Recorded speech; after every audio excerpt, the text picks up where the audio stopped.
नमस्कार.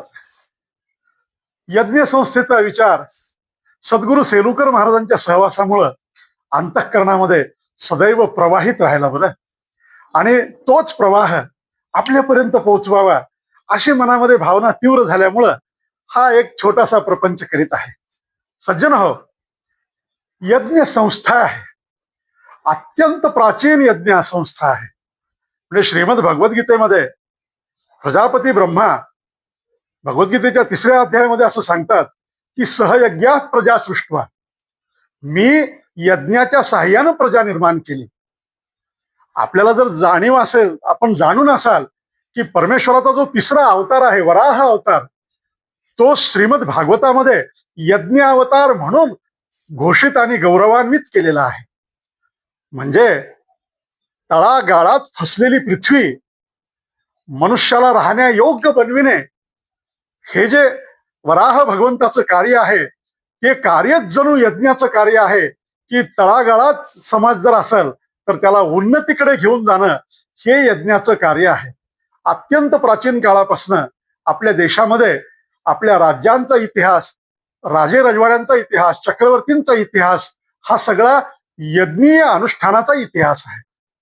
ज्या मर्यादा पुरुषोत्तम प्रभू रामचंद्राचं नामस्मरण केल्याबरोबर आपल्या अंगावर रोमांच उभा राहतात, त्या प्रभू रामचंद्राचा जन्म सुद्धा यज्ञीय अनुष्ठानातून झाला आहे हे आपण सगळेजण जाणता. दशरथ राजाला पुत्र प्राप्ती व्हावी म्हणून पुत्र कामयष्टी हा यज्ञ संपन्न झाला.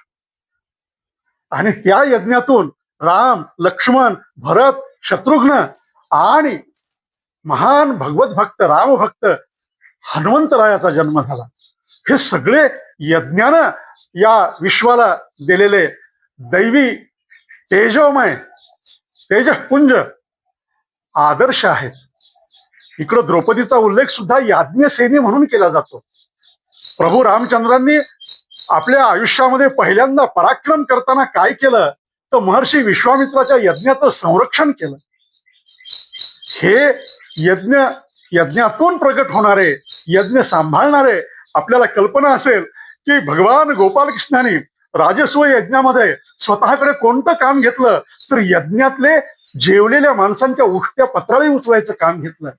म्हणजे राम, कृष्ण आणि आमचे अत्यंत प्राचीन जे राजे ऋषी मुनी होते त्या सर्वांनी यज्ञीय अनुष्ठानातून समाज व्यवस्था आदर्शवत केली. त्या यज्ञ व्यवस्थेचं आपण स्मरण करत आहोत. हरि ओम तत्सत.